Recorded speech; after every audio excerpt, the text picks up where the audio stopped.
Hello, Internet, and welcome to the Ubuntu Community Q&A. I'm joined this week by Daniel. Hello, Daniel. Hello, hello. How are you? Good. Good. How about yourself? Super. Yeah, very good. Thank you. Very good. Yes. So for those who've not seen this before, the format is me and Daniel have a little chat, and then if you ask your questions, we will address them. You can post your questions in the IRC channel. If you just go to ubuntuonair.com, you'll find a little chat box beneath the video. And if you ask your questions in there, we'll see them. If you prefix them with the word question, then we'll see them more easily because they highlight in our IRC clients. Alternatively, if you've got a proper IRC client, then you can point it at #ubuntu-on-air, and you'll see us in there. I'm Popey, and Daniel is D. Holbach. So, have we got any updates?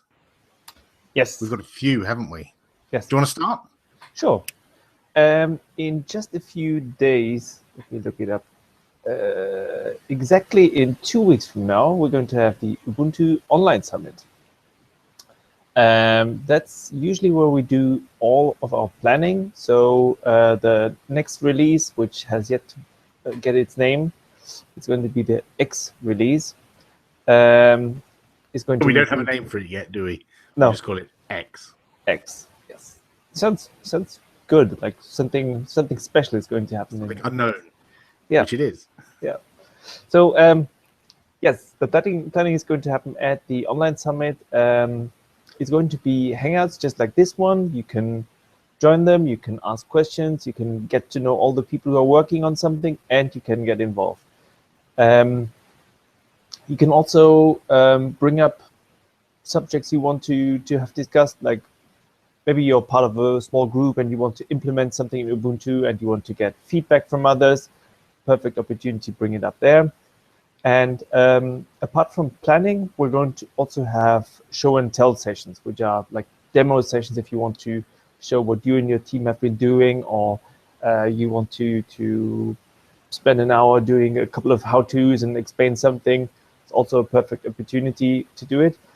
You can just go to summit.ubuntu.com and all the information is there. How you can sign up for it, how you can add sessions. You can see the schedule, which we're still putting together. And the whole event is happening from the 3rd to the 5th of November. And if you know people who should have sessions, push them into action. Now is a good time to get them and their sessions included. Yeah, now's a good time when there's gaps in the day that we can slot them in. Yeah, don't leave it too late because the day gets quite full up with sessions. So do we have any other updates? What do you want to talk about what you're up to this weekend? Yes, of course. If you're in Berlin or around Berlin, or if you always wanted to come to Berlin, it's a brilliant time. On the weekend, from Friday to Sunday, we have the UbuCon.de event. This time it's happening in Berlin. Before that, it happened in other cities. And I think we have around 120, 130 something people who already said they would come. We have loads of sessions, loads of talks, 1 or 2 social events. We have workshops. We have all kinds of good stuff. And I'm also going to give a talk there with Sujivan and Ogra. I'm looking forward to that. So is your talk about Snappy? Yes. Excellent. Cool. Yes. Actually, speaking of events, I'm going to an event in the UK, not this weekend, but next weekend, called OGG Camp, OGG Camp. Nothing to do with the file format. And it's at the end of the month, 31st of October and 1st of November on the weekend. It's in Liverpool. So if you want to come along to that, go to oggcamp.org and come along and say hello. Loads of talks. It's not an Ubuntu specific event. It's not necessarily even a free software event. It's free culture, free software, lots of different things going on there, hardware hacking, all that kind of stuff. It's at Liverpool John Moores University in Liverpool. For the whole weekend, people get together on a Friday night in the bar and have a few beers and socialize, and then the actual whole thing starts on the Saturday and Sunday. So if you want to come and say hello, then do so in Liverpool. Cool. A couple of other updates that I wanted to mention while I've got the microphone. For those of you who've got an Ubuntu phone, you may have noticed that we put out an update yesterday.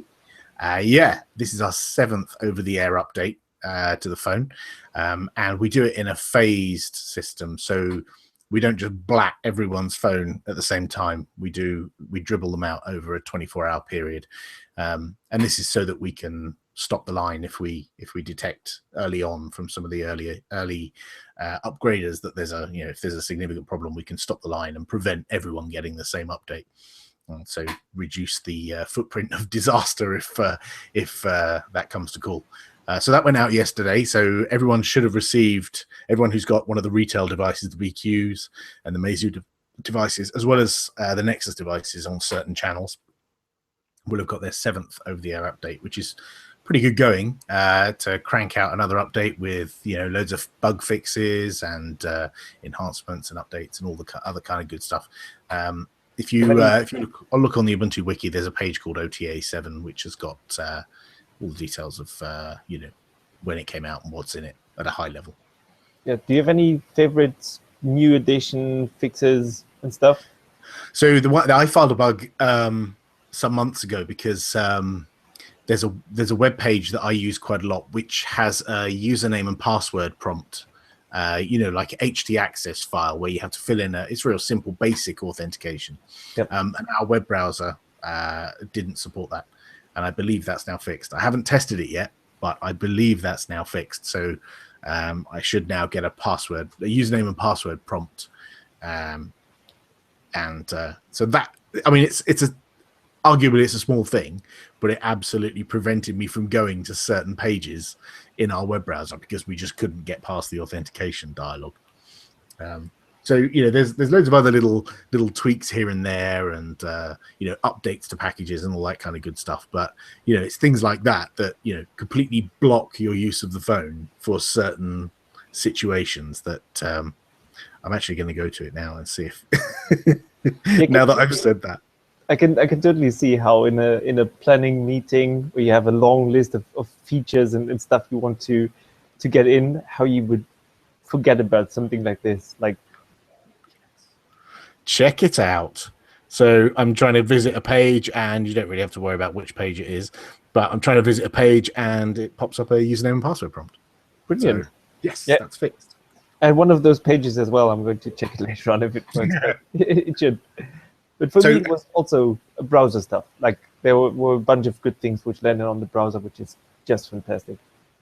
And separately from the over-the-air update, we've pushed a couple of other updates, and there's a couple more coming. One is the file manager hasn't had an update in the store since February this year, which arguably is good because it's that stable and that good. It was already that good. We didn't need to update it. That's a bit of spin, really.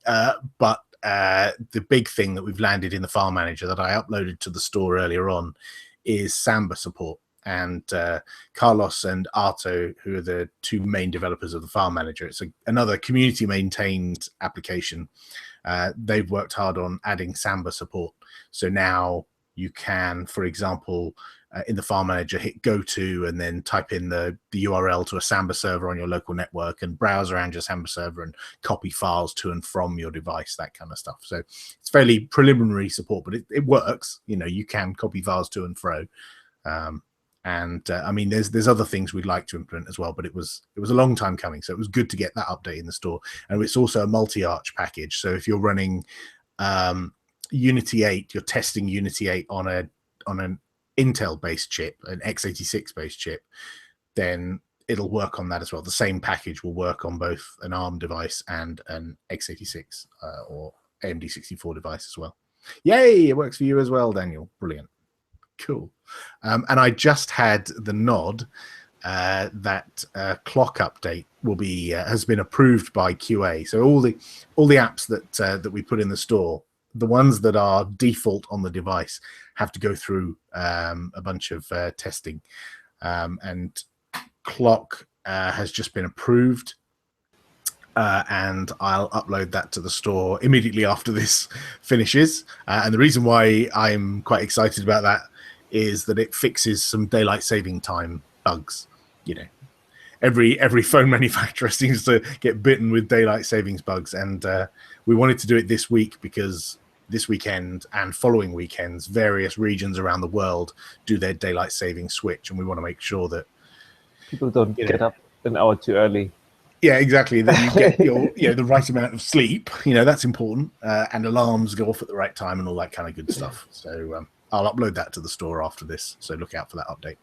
Cool. And the other one is the weather app. We have fixed a couple of issues that QA asked us to fix, and fixed a couple of others, and we'll be resubmitting the new weather app to the QA team. I'm not sure whether they'll get a chance to approve that this week, because actually you may or may not be aware, but it's actually Ubuntu desktop release week. So this Thursday, 15.10, the Wily Werewolf, I think. Yes, we just call it Wily. The Wily Werewolf will be released, and so there's a lot of QA going on this week, testing it on all kinds of chipsets, doing the install, and all kinds of other test scenarios. And if you want to get involved, that's a really, really good way to get involved in Ubuntu, is to test the ISO images. And it really is a case of, grab one of the ISO images, and there's a lot of them. There's the main Ubuntu desktop, but then there's also all the flavors like Kubuntu and Xubuntu and Ubuntu Studio and Ubuntu Mate, and each of those need testing. And so that's a good way to get involved. So you could do that right now. And there's a post on the Ubuntu QA mailing list, Ubuntu quality list, from Jean-Baptiste, saying where you need to go to get the ISO images and where you need to report successes and failures and all that kind of stuff. And this is super important stuff. So, and it's a great way to get involved. It's something you can do in an evening. Just grab a PC and boot from an ISO image and go through some of the standard test cases. Cool. I've probably waffled on enough now, I think. Should we answer some questions? Sure.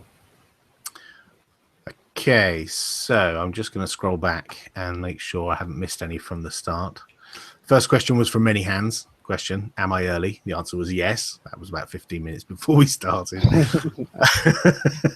And then followed up with, where is the cake? We have no cake. I don't know. Do you have cake, Daniel? No. I have no cake either. That's a bit of a shame.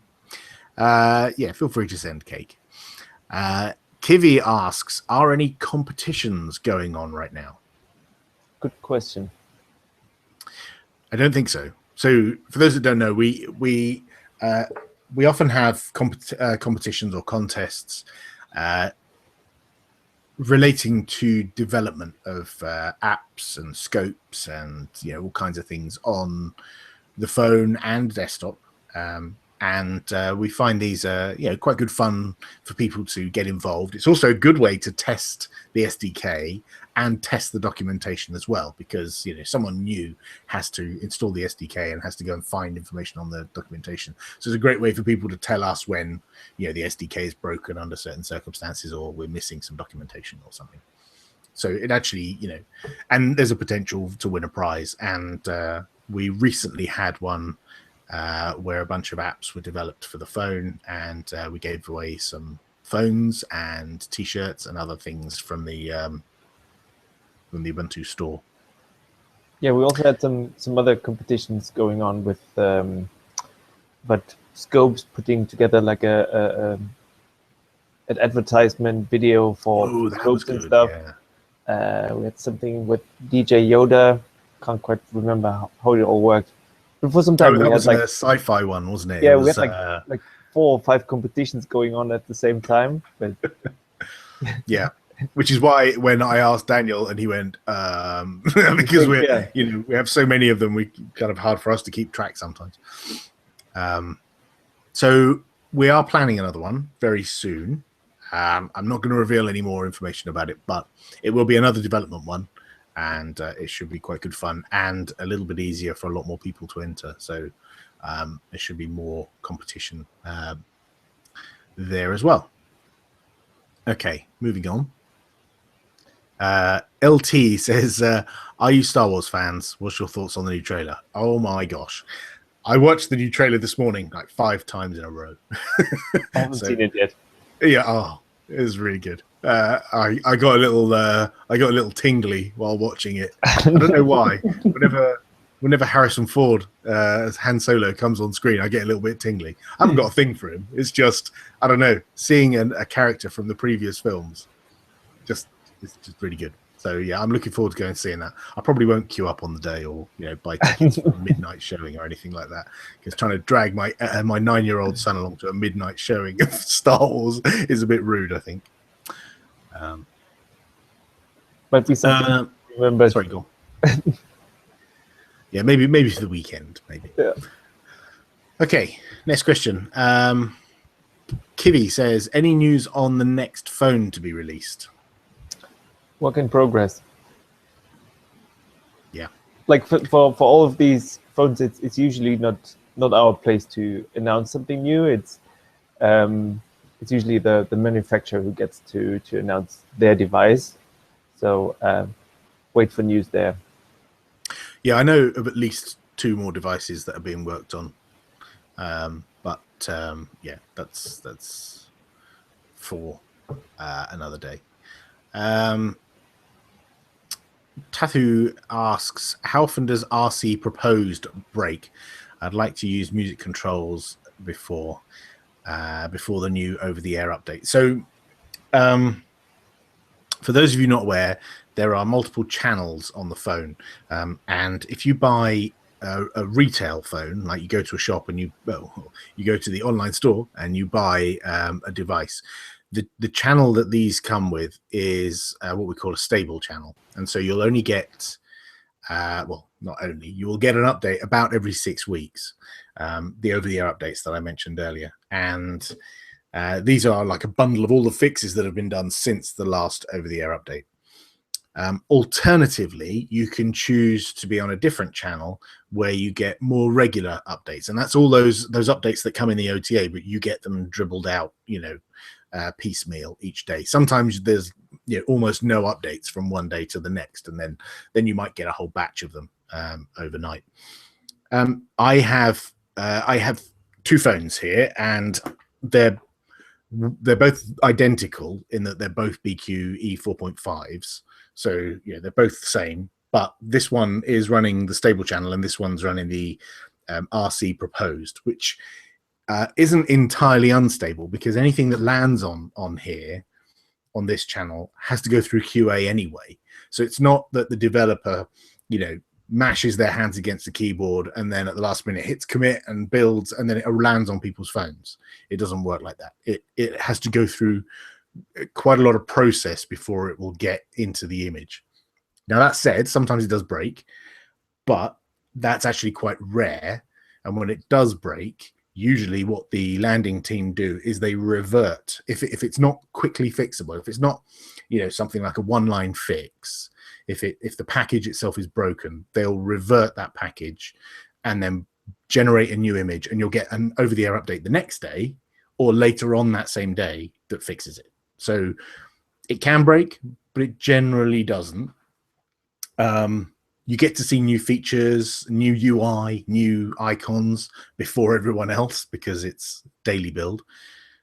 So yeah, in short, if you're a developer or you're an advanced power user, maybe if you have 2 phones, then maybe the second phone could be running RC proposed, because it's pretty stable.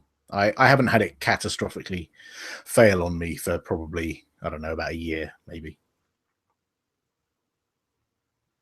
I think. Cool. Yeah, we have a question from Chingao. What is the difference between Ubuntu and Ubuntu Mate? Is it just the desktop environment that is different between the distros? Yes. exactly? Well, yes, and default applications. Right. Yeah, what I wanted to focus on was that they both live in the same archive, so they're both built from the same packages.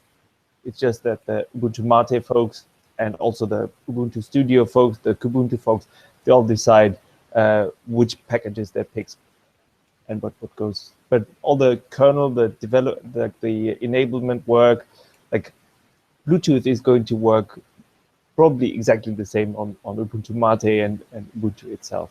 So yeah, same kernel, same video drivers. The bit it's from from the login manager upwards is potentially different and can be quite widely different. So Ubuntu has quite a different set of packages from stock Ubuntu, and Ubuntu Mate has very different from the others. But there's a lot of commonality, and those flavor developers work together, as Daniel says, on the archive, the same archive. And so, if someone uploads something that breaks one of the flavors in some way, then they work together to fix it. So, for example, the Ubuntu Mate developers often work with the Ubuntu developers because there's some common ground there to fix something that benefits everyone else as well. So it's a real team effort. It's really good. Next question from Kivi. My time just freed up. Any projects you need help with? Oh yeah,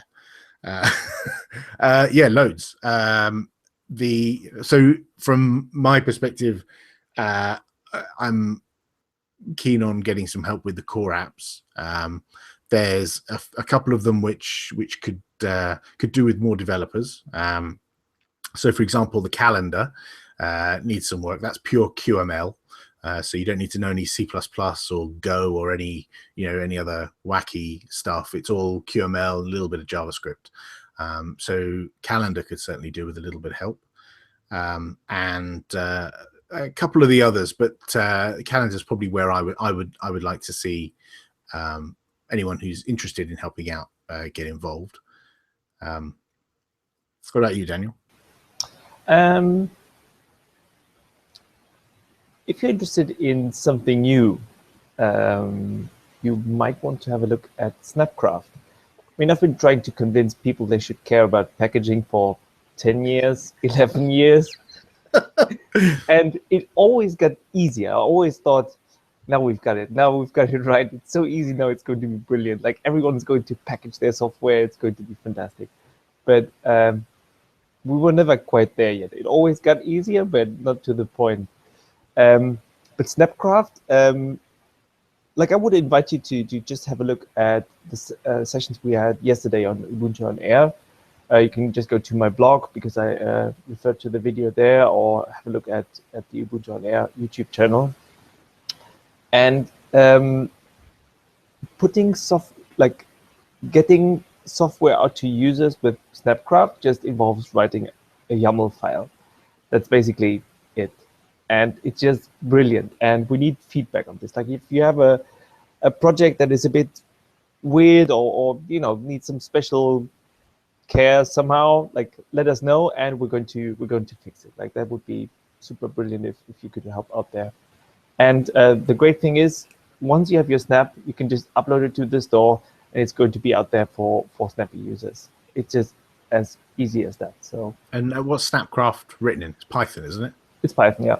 And it's cool. Like I wrote a couple of patches for it. It's beautiful code. If you have crazy ideas for stuff we should do, like you can also get involved there. Awesome. So there's two very easy things to get involved with, aside from the ISO testing that we mentioned earlier. Next question is from LT. I know this isn't the place for tech questions, but what are your experiences using Bluetooth speakers with Ubuntu laptop or desktop? I haven't had much success. Is it better on the phone? So, yeah, I haven't had much success in the past with Bluetooth. I actually have a Bluetooth speaker sat here on my desk. Let me show it to you. So this Bluetooth speaker that I'm trying to get into view here, I use every day on my desktop when I'm like listening to music or watching videos or playing games or whatever. I'll use this all the time.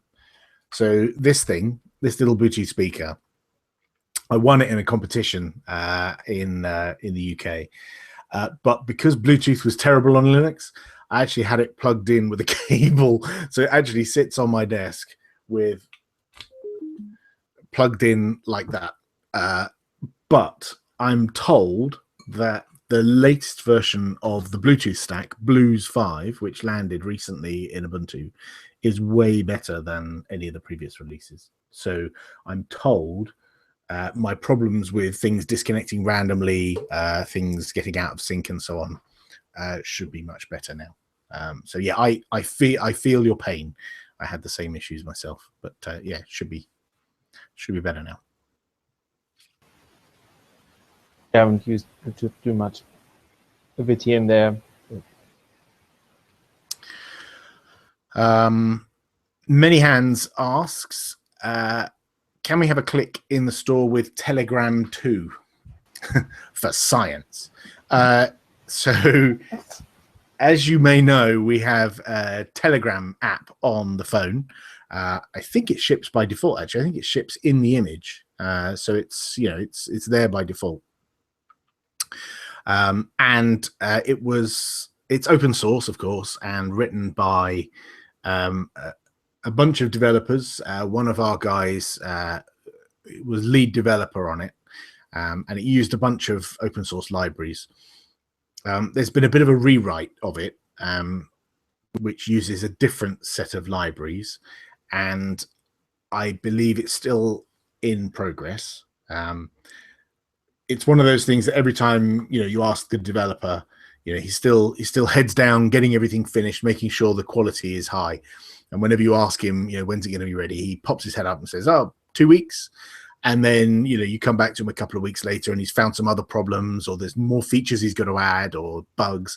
And then you ask him again, and he goes, "Ooh, 2 weeks." So I'd say 2 weeks is probably when you'll be able to get a development version in the store. I realize that's frustrating, but you don't want a broken version of Telegram. That wouldn't be pleasant. So the next question from Many Hands: how many paid apps are in the Ubuntu store, and do you have statistics about how well they sell? I don't. I think probably you'd need to speak to the individual developers, because it's not really fair for us to release sales data for app developers. That's up to them if they want to release that kind of information. Yeah. So you can browse the store and look for paid apps. If you look on UApp Explorer, which is an awesome storefront, unofficial storefront for the Ubuntu App Store, UApp Explorer. If you just do a search on your favorite search engine, you'll find it, and you can find the paid apps in there. I don't know how many there are. I've bought a couple. Right, moving on. Any more questions? Yeah, there was one about updates to the Ubuntu store, like what's changing there. So so the question is, I have to use third-party apps like UApp Explorer to discover new apps. App discovery in Ubuntu Store lacks a bit. Yes, it does. So the Ubuntu Store on the phone, if you know what you're looking for, you can search for it and find it. Or if you're in an app and it links you to another app, then you can find it that way. But yeah, this discovery on the phone isn't as good as polished as it could be, and I believe that's being worked on. Right now, yeah, I would say use UApp Explorer because it's better. I know all these things are on the radar for the online services team to fix, amongst 1,000 other things as well. So no doubt those will get fixed, but just not in the short term. There are RSS feeds for the store and all that kind of stuff, and you can poke the store via an API, but yeah, that's not an end user friendly way to do it. Okay. Did we skip a question? I don't think so. Next question. This is from Kivi. Did Necklash's component store ever lift off? I don't think there's a lot of work gone into that recently. I know Nick's busy in his Necklash is busy in his personal life at the moment, and everyone else is also busy with other things. I think it's one of those back burner things that they're working on here and there when they get time snatched from other things. Next question. I've just realized why I'm not able to see these questions, because my IRC highlight has disappeared for the word question, and that's why I'm not seeing them. Okay. I'm an idiot. Yeah, there was another question from Kiwi. How do I add an app to the left quick launch sidebar on the phone? And somebody answered it already. Open the app, open the launcher, long press app, pin. Arguably, it's technically the same as it is on the desktop. You launch the app and then long press. Well, you right click on the desktop, but right click and long press are similar. Yeah. Cool. Freeroot asks, I'm an Ubuntu minimalist, so I always install Ubuntu Minimal Expert Install. My question, I guess, would be, did you guys work on that front as well? If so, what are new features? Considering that you probably get the kernel, a shell, some Python, some Perl. So one thing that I know was reviewed recently by the desktop team, I know this tangentially related, was a review of all the seeds of what gets delivered by Ubuntu Minimal, Ubuntu Desktop, and all the other seeds that are used to build the images. And I know that those things are constantly reviewed, and I think there's been some changes made to, or they're planning to make some changes for 1604 to the seeds. I'm not entirely sure what those specifics are, but I don't know of anything other than that in the Ubuntu Minimal seed at all. You're quite unusual, I think, to do that, though, to do a minimal install and then build up from there. I mean, I know a lot of technically minded people like to do that and like to have full control of every package that's on their system and start with nothing and build up and up and up from there. The only problem is that we never test that. So because we always do our testing based on a full ISO install of Ubuntu or Kubuntu or Xubuntu or whatever, we never test those scenarios. So it can be difficult getting a little support. But if you're willing to support yourself and when it breaks you can glue the pieces together yourself, then that's fine. Okay, Kivi asks, when will you make it easier to change keyboard layouts? I'm guessing this is on the phone, I assume. So as I understand it, you have to go to settings and then add a keyboard layout. And then once you've added the keyboard layout, from within the keyboard, you can switch keyboard layouts by pressing the little globe icon in the bottom left. Is that right? Yeah. I don't know if there are any plans to make that easier. If it's too cumbersome, I never change my keyboard layout, so I don't really know. Well, I add emoji and that's it, like everyone else. I mean, that could be a bit more obvious adding, or it could be a default thing, if you ask me. But I mean, if in general, if you have suggestions, if anything is not clear or clever or fast enough, send a mail to the Ubuntu phone mailing list and suggest it there. A lot of things that came up on the mailing list were considered afterwards. I've just noticed actually if you long press on the little globy thing in the bottom of the keyboard, you get a pop-up box, and if you scroll it right at the bottom, there is actually settings, so you can get straight from the keyboard to system settings where you can set your keyboard layout. It takes you straight to system settings, language and text. So that's relatively easy, I think. It's a really nice touch. Yeah, that's like 2 button presses. Many Hands asks, can I change to the RC proposed channel without losing my installed apps and data? Yes, there's two ways you can do that. You can either open a terminal on the phone or SSH to your phone, which is something I love doing, or do ADB shell to get a console on your phone. And there's a command line application called System Image CLI, System-Image CLI, and that has a command line option to switch channel, so you can change from one channel to another, and that will let you reflash. That will let you reflash the phone, which only changes the software. It doesn't change what you've got in your home directory, and it won't wipe it. So that's one way to do it. The other way to do it is to plug your phone into a computer running Ubuntu and then use Ubuntu Device Flash. Okay. And Ubuntu Device Flash, you can say Ubuntu Device Flash -- channel equals, and then specify a different channel like RC proposed. And so long as you don't add -- wipe on the end, it will flash the phone and leave all your data. Okay. So the short answer is yes, you could do it via either way, either on the phone or from a PC. Okay, yeah, that answered my question. You were going to do that as well, are you? No.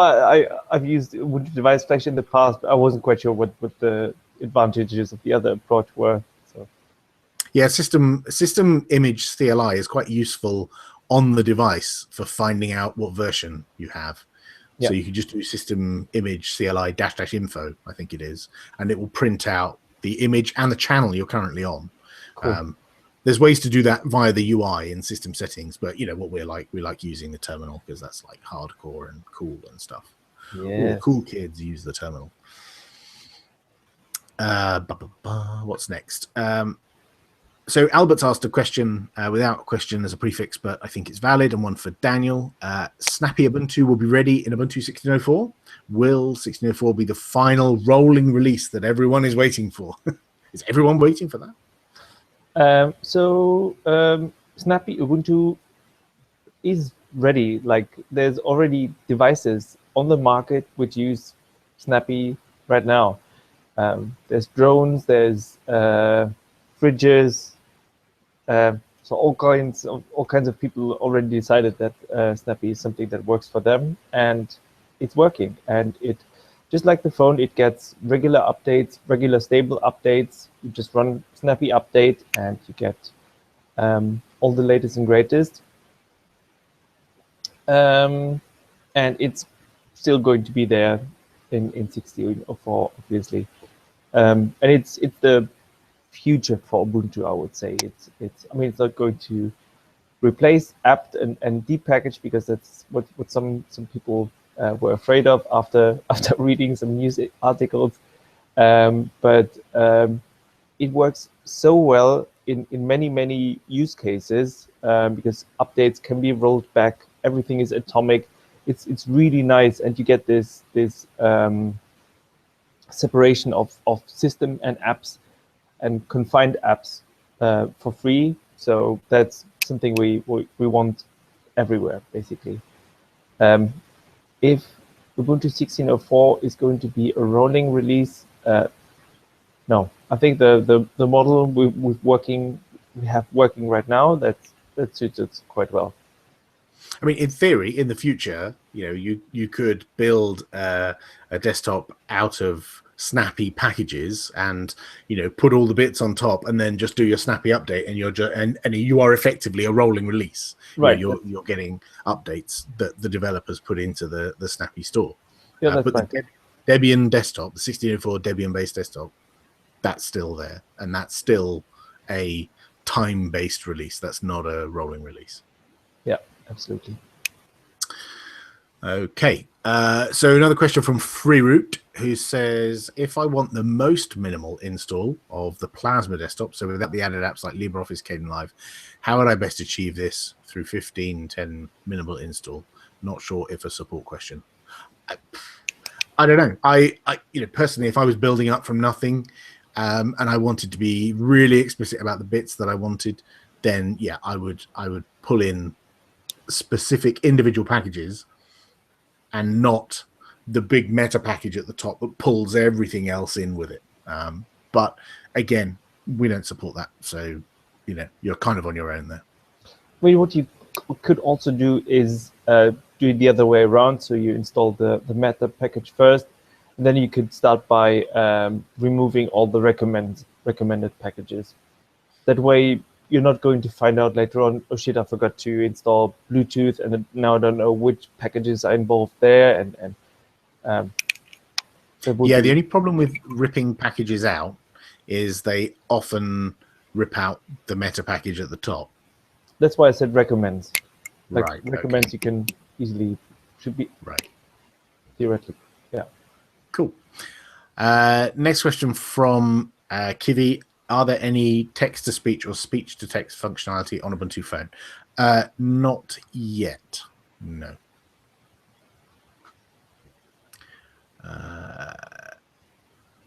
Next question. Although, wasn't there an app which Ted uploaded? What was it called again? I think you could. How did it work? Like, there was something. You look at it while I look for the next question. Yep.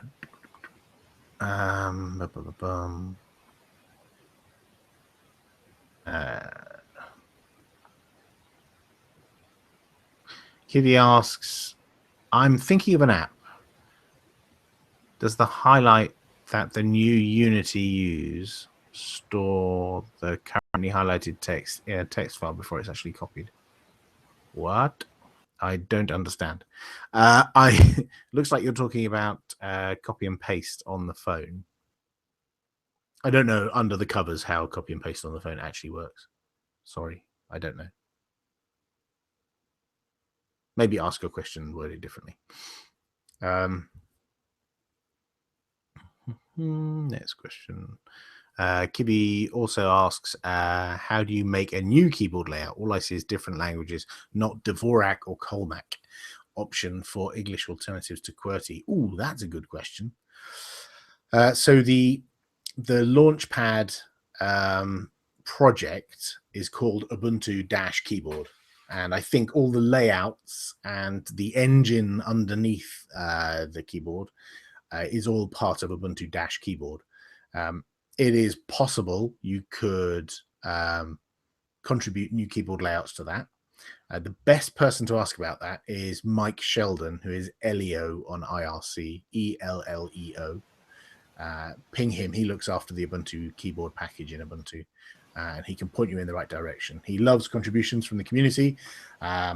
So yeah, I'd recommend you speak to Elio. He's the best person to speak to. But yeah, we should be able to support additional keyboard layouts, especially the crazy wacky ones like Dvorak and Colmac that our community tend to like. Brilliant. Yeah, I just found it. The app was called Just Say It. Oh. I don't know how well it's going to work for you. Try it out and let us know. What, because of the way I talk or something? No. I'm just not sure how well it integrates with all the rest. Right. Yeah, I never tried it out. I installed it, but yeah. Cool. So another question from FreeRoot says, are there any plans of integrating Android apps for Ubuntu phones, similar to what the Selfish OS Yola phone is doing and what they do with potentially Alien Dalvik? It's a question that comes up quite a lot. And it's often born out of the fact that people have Android apps that they really love and they want to use those on Ubuntu phone. Or they look at our store and say, wow, you haven't got this, or you're lacking, apps in this particular area. And I know we've discussed this a number of times. And right now, I don't believe we have any plans to implement anything.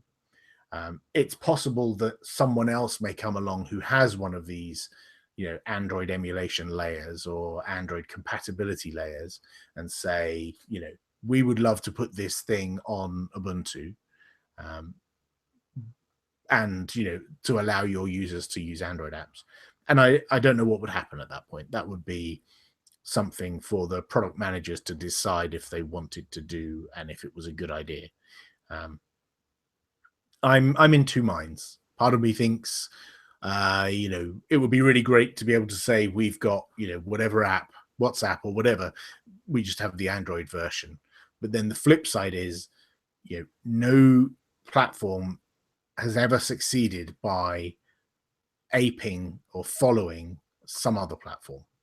There's plenty of examples of this through history where if you create a platform and your primary app delivery method is somebody else's platform, you generally don't succeed. So I can give you one example, like BlackBerry. They're now shipping BlackBerry devices that actually run Android, not BlackBerry OS with an Android compatibility layer. It's actually Android now, because having their own platform with Android compatibility on top didn't succeed. I wish Sailfish well, and Tizen also have an Android compatibility layer. I wish them well, but I'm not convinced it's the right way for us to go. But that's not my decision. So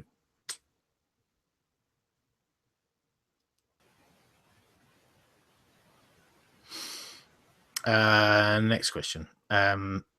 This is from JNXD, who says, any news on swipe-like functionality for the keyboard? Yeah, that's a good question. I think we've considered that a number of times over the last couple of years as well. And I don't know what the outcome of that is. We don't have it. So, we clearly haven't implemented that yet. It sounds like another one for Mike Sheldon. He knows all about the keyboard. So I would ping Mike Sheldon, LEO, on IRC. Sorry, Mike, to give you all these pings. But he knows more about the keyboard than anyone else. So it's probably the best person. And actually, it's interesting that our keyboard on Ubuntu phone is actually built upon Mallet, the Mallet framework. And I believe certain versions of Swipe were built from Mallet as well. So there may be some, some commonality, or they may have diverged so much over the years that's not possible. But yeah, that would be interesting. Next question from Hula. Hola. What's new in 15.10? It's really hard. Oh, you found the release notes, have you? Yeah. I mean, the release notes are still being written, and now is usually the time where all the release notes get written. You can find it if you go to wikiubuntu.com/wileywerewolf/release notes. So that should give you a good idea. It's broken down by team, so you will have some updates from the desktop team, stuff that's happening in server land, and so on. So you should be able to find everything there. It's funny because those of us who upgraded to we get this question every release. We should be prepared for this one, really. Every 6 months we get asked this question, and every time it throws me because I upgraded to Wiley months ago, and I've kind of forgotten it's when I go back to a machine. If I boot up an old machine that's running something older, I think, oh my gosh, that's missing, or this is old. Oh, I can't do that keyboard shortcut because that's not here or hasn't been implemented yet. That kind of stuff. So yeah, it's quite fun to go back and look at how different they are. But we're always on the bleeding edge, so it's difficult to remember what's new. It's usually followed by what's your favorite new feature in the release, and always quite hard to answer. Although so I can tell you, it's easy. Go ahead. I can tell you what my favorite feature is, and that's that one of the annoying bugs that was in Ubuntu has been fixed, and I'm happy about that because it's I use my laptop in a docking station, and we had a bug in Compiz where if you pull the laptop out of the docking station, the display would completely freak out and would be completely unusable on an Intel-based laptop, and that happened for a lot of people, and that got fixed. It was like a 2-line fix in Compiz just to tell it to reset the graphics adapter when things changed, and that fixed it. So I'm happy that one bug has changed my life. So yeah, I'm happy with that one. Next question from Unav Lover. I wonder if this is the developer of UNAV. Is it Marcos, who's actually joined IRC to ask the question, is there any plan to install UNAV by default? Yeah, I see your plan. Not currently. We do review what apps are bundled in the phone. It's actually in some ways a good idea for it to not be bundled by default right now, because being a default app on the phone means going through a lot of QA, and you can't deliver updates to the phone until things like your entire UI has been translated to lots of different languages, and so on and so on. There's a lot of extra paperwork that would have to go through if UNav became a default app. That said, it would be lovely if we had a navigation app, a really, really good navigation app as a default app in Ubuntu, and UNav is a really, really good navigation app in Ubuntu. But yeah, maybe we'll review that in some months, and we can have a discussion with the developer. But it's certainly not out of the question. But it's not a given that it's just quick and easy to just add it to the seed. It doesn't work like that, unfortunately. Do you have some more examples of discussions that happened when stuff became default or anything like that? Because we get the suggestions quite often, especially on the desktop. We hear it all the time, like this should be default, this should be installed by default, and so on. So one that is going to become default is Deco is going to become our default email client on the phone. So for any of you who've used Deco, you'll know it's a really, really nice email client. It was forked from Trojita about a year ago. And the guys who've mostly worked on Deco are Dan Chapman and Boren Zhang, and it's great. But in order for it to become a default app, there's a few things we need to do, including things like translations. But also there's a few features that and bugs that we've identified would need to be fixed before it became a default application. So yeah, on the phone where we have no native email client, it's a bit of a no-brainer. We need a native email client, and Deco is the best one. So we want to improve that so that it's as perfect as it can be before it becomes a default app. On Ubuntu desktop, where we have a set of applications, saying I don't want Firefox to be the default, I want Chromium to be the default, is a lot harder, because you have to argue why Chromium and why not Firefox. Whereas on the phone, it's a little bit easier because we have no email client, so it's a little bit easier to argue why we should have Deco, if that makes sense.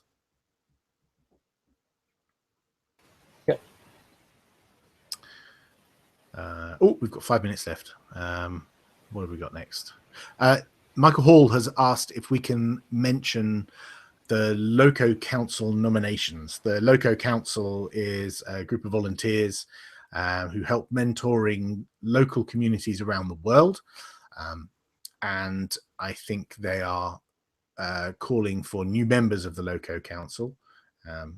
Mike Hall has posted a link in the IRC chat, but if you go to fridge.ubuntu.com, you'll find there's an article that was posted on the 15th of October about Loco Council call for nominations. Have a look at that. If you're interested in getting involved, then I would ask if you put your name forward for that. Kivi asks, how is Ubuntu multitasking different from Android or iOS? Oh, that's a small question with a massive answer, I think, and one I can't confidently answer. Ubuntu is quite strict on how it enforces the app's lifecycle. So apps which are not active, they're not active. Like they can't do stuff. They cannot. They're paused, and they can just interact with services which are running all the time. So something like the clock is a good example. It needed a separate service to be able to run alarms and stuff like that, so you don't have the clock running all the time. Basically, that's how it works, and that's also why we get so much battery life out of the Ubuntu phone. On the other hand, it limits app developers in a certain sense, because they can't ship services that easily. There are discussions going on. That's the shortest I could come up with. No, it's good. Kibby asks, is Mark or anyone else going to do keynotes at the online summit at the beginning of November? We're working on it. Okay. Is there a page which lists all the methods of contribution by skill, be it programming language or otherwise? This is from free root. If not, do you think it's a good idea to make such a thing so people can easily see where they can best contribute to? Yeah, there's find a task is the best place to go. On which community Ubuntu.com. Yeah, if you just search for Ubuntu, find a task, that'll take you straight there. And it's a little like a nice little flowchart. You know, you can answer a few questions, and it should guide you towards where in the community that your skills are best placed and where you'll be most valued. Obviously, we value all contributions. I think that's the last question, isn't it? Woohoo! So next week, so we'll be back at the same time next week. Now, I say the same time. We usually do this at 1500 UTC, and the clocks change in the UK this weekend.